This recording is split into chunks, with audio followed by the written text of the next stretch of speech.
Assalamualaikum warahmatullahi wabarakatuh. Bertemu lagi dengan channel CC Karoliane.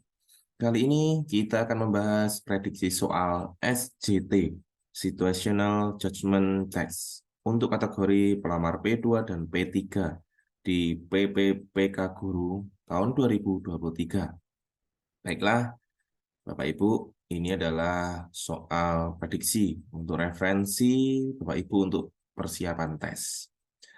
Saya doakan untuk sukses semuanya. Terima kasih. Langsung saja kita mulai. Nomor 1. Anda adalah guru yang mendapatkan tugas dari kepala sekolah untuk melakukan sebuah penelitian yang berkaitan dengan metode pembelajaran untuk peserta didik agar dapat meningkatkan efektivitas sistem pembelajaran di sekolah. Namun, sekolah tidak memiliki dana untuk mengadakan penelitian tersebut. Bagaimana Anda menyikapi persoalan tersebut? A. Saya akan mengajukan proposal penelitian saya pada penelitian yang diselenggarakan pemerintah agar mendapatkan bantuan dana sehingga mampu menyelesaikan penelitian secara optimal. B. Saya akan tetap melaksanakan tugas penelitian tersebut sampai tuntas dengan memanfaatkan fasilitas yang ada secara optimal dan tidak akan menyurutkan semangat saya dalam memberikan hasil yang terbaik. C. Saya akan menolak secara halus tugas yang diberikan kepala sekolah apabila saya merasa kurang siap dalam menyelesaikannya. D. Saya merasa kurang tertarik dengan tugas yang diberikan kepala sekolah apabila kurang mendapatkan dukungan dana yang dibutuhkan. E. Saya akan meminta bantuan dari rekan guru yang lain untuk menyelesaikan penelitian saya.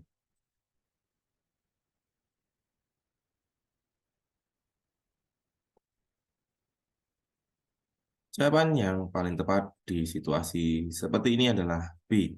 Saya akan tetap melaksanakan tugas penelitian tersebut sampai tuntas dengan memanfaatkan fasilitas yang ada secara optimal dan tidak akan menyurutkan semangat saya dalam memberikan hasil yang terbaik. Meskipun sekolah tidak memiliki dana, Anda dapat tetap melanjutkan penelitian dengan memanfaatkan sumber daya dan fasilitas yang ada. Semangat untuk memberikan hasil yang terbaik adalah sikap yang sangat penting dalam pekerjaan sebagai guru. Anda dapat mencoba mengoptimalkan sumber daya yang tersedia, meminta dukungan dari rekan guru, dan menjalankan penelitian dengan penuh dedikasi. Terkadang, penelitian seperti ini juga dapat menghasilkan temuan yang bermanfaat tanpa harus mengeluarkan biaya besar. Jika Anda memerlukan dana tambahan, mencari sumber dana eksternal atau bantuan pemerintah, opsi A juga bisa dipilih. Jadi yang paling benar adalah jawaban B.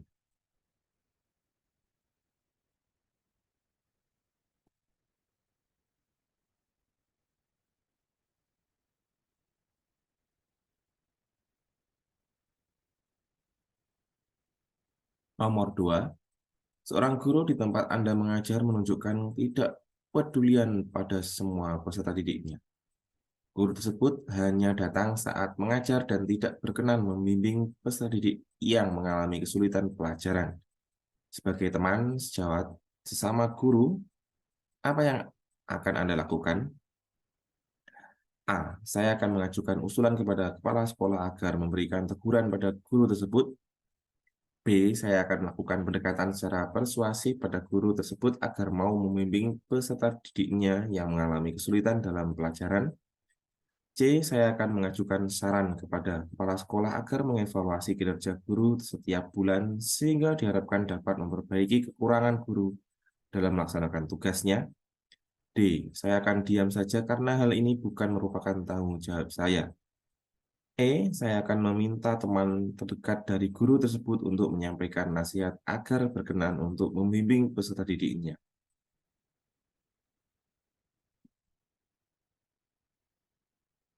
Tindakan yang paling tepat dalam situasi ini adalah B.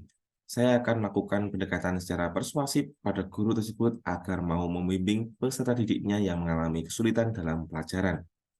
Sebagai rekan sejawat, adalah tugas kita untuk saling mendukung dalam meningkatkan kualitas pendidikan. Dalam hal ini, melakukan pendekatan persuasif pada guru tersebut untuk memotivasi mereka agar lebih peduli dan membimbing peserta didik yang mengalami kesulitan adalah langkah yang baik. Memberikan nasihat dan dukungan kepada rekan guru dapat membantu menciptakan lingkungan yang lebih baik di sekolah dan meningkatkan kualitas pengajaran. Jika Upaya ini tidak berhasil, langkah-langkah lebih formal seperti mengajukan usulan atau saran kepada kepala sekolah opsi A dan C mungkin diperlukan untuk mengatasi masalah ini. Diam opsi D bukanlah tindakan yang membangun atau konstruktif dalam situasi seperti ini. Jadi jawaban yang paling benar adalah B.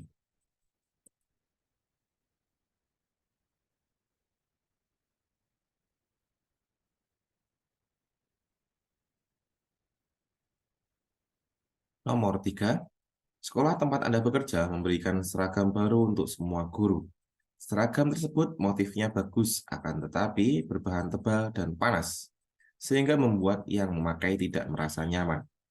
Teman sejawat banyak yang enggan memakainya, dan ada juga yang melakukan protes terhadap kebijakan memakai seragam kerja. Apa yang akan Anda lakukan? A. Mengikuti teman sejawat yang tidak mau memakai seragam kerja. B. Melakukan protes terhadap kebijakan keharusan memakai seragam kerja.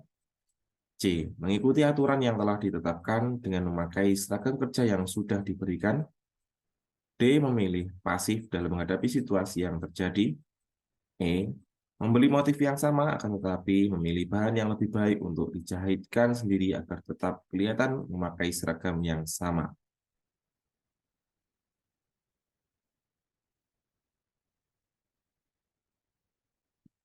Pilihan yang paling tepat dalam situasi ini adalah C. Mengikuti aturan yang telah ditetapkan dengan memakai seragam kerja yang sudah diberikan. Meskipun seragam kerja mungkin tidak begitu nyaman, sebagai seorang guru penting untuk mengikuti aturan dan kebijakan yang telah ditetapkan oleh sekolah tempat Anda bekerja. Mengenakan seragam kerja adalah bagian dari disiplin kerja dan etika profesional. Jika Anda tidak setuju dengan kebijakan tersebut, ada cara yang lebih baik untuk mengungkapkan keprihatinan Anda, seperti berbicara dengan pemimpinan sekolah atau mengajukan masukan konstruktif tentang seragam kerja yang lebih nyaman. Membeli seragam yang sama dengan bahan yang lebih nyaman untuk dijahitkan sendiri, opsi E, mungkin menjadi opsi pribadi, tetapi tidak mengatasi masalah kebijakan yang ada. Tidak mengikuti aturan opsi A dan B atau pasif opsi D tidak merugikan reputasi Anda sebagai seorang guru dan anggota komunitas sekolah. Jadi jawaban yang paling benar adalah C.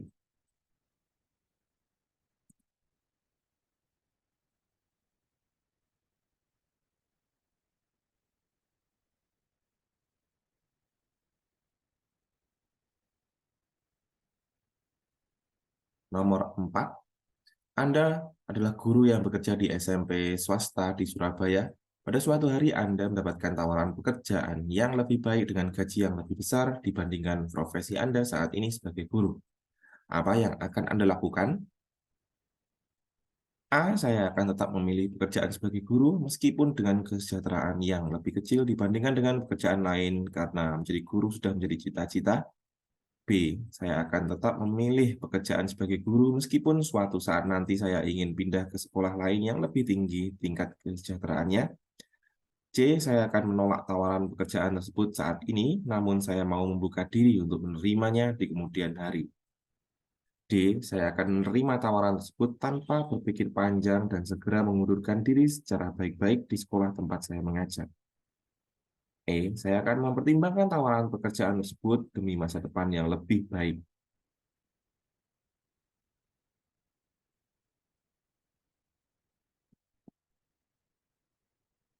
Keputusan dalam situasi ini sangat tergantung pada prioritas, tujuan, dan nilai pribadi Anda. Namun, dalam konteks pendidikan dan profesi guru, penting untuk mempertimbangkan beberapa faktor. Sebagai seorang guru, Anda memiliki dampak besar pada pendidikan generasi mendatang, dan profesi ini membutuhkan komitmen dan dedikasi yang kuat.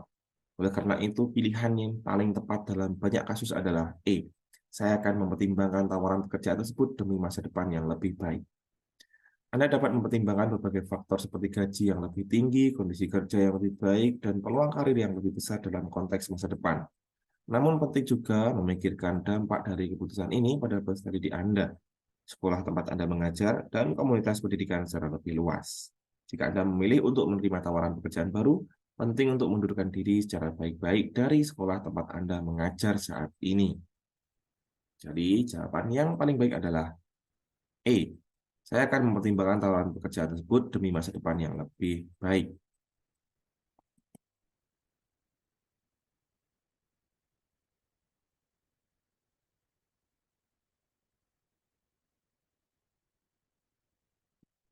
Nomor 5, Anda adalah guru yang mengajar di SMA. Beberapa peserta didik Anda memiliki bakat melukis. Anda ditugaskan sekolah untuk memilih salah satu peserta didik untuk mewakili sekolah dalam mengikuti lomba melukis antar sekolah. Ada 3 peserta didik yang Anda kenal dekat dan baik dibandingkan peserta didik lainnya. Apa yang akan Anda lakukan untuk menentukan pilihannya?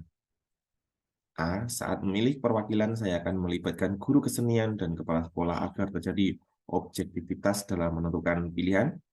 B. Saya akan mengadakan lomba melukis antar peserta didik dalam sekolah dengan tim penilai guru, kesenian, dan kepala sekolah. Selanjutnya, peserta didik yang memenangkan lomba yang berhak mewakili sekolah. C. Saya akan meminta peserta didik menyerahkan hasil karyanya yang dibuat di rumah untuk dinilai oleh guru kesenian. Selanjutnya, yang terbaik adalah mewakili sekolah mengikuti lomba. D. Saya akan memilih peserta didik yang mudah dihubungi. Saya akan memilih peserta didik yang memiliki mohon maaf, saya akan memilih peserta didik yang mewakili sekolah berdasarkan kedekatan saya secara pribadi.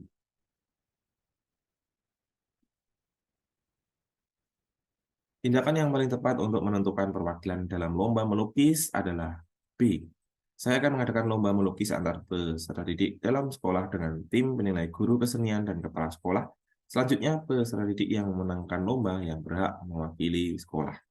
Dengan mengadakan lomba internal di sekolah dan mewakili tim, dan memiliki tim penilai yang objektif seperti guru kesenian dan kepala sekolah, Anda dapat memastikan bahwa perwakilan yang terpilih didasarkan pada kemampuan dan kualitas karya peserta didik. Ini adalah pendekatan yang adil dan objektif, yang memungkinkan peserta didik untuk bersaing secara adil untuk menjadi perwakilan sekolah dalam lomba melukis antar sekolah. Memilih berdasarkan hasil kompetisi ini akan memastikan bahwa perwakilan yang terpilih adalah yang memiliki kualitas terbaik dalam melukis. Jadi, pilihan yang paling benar adalah B.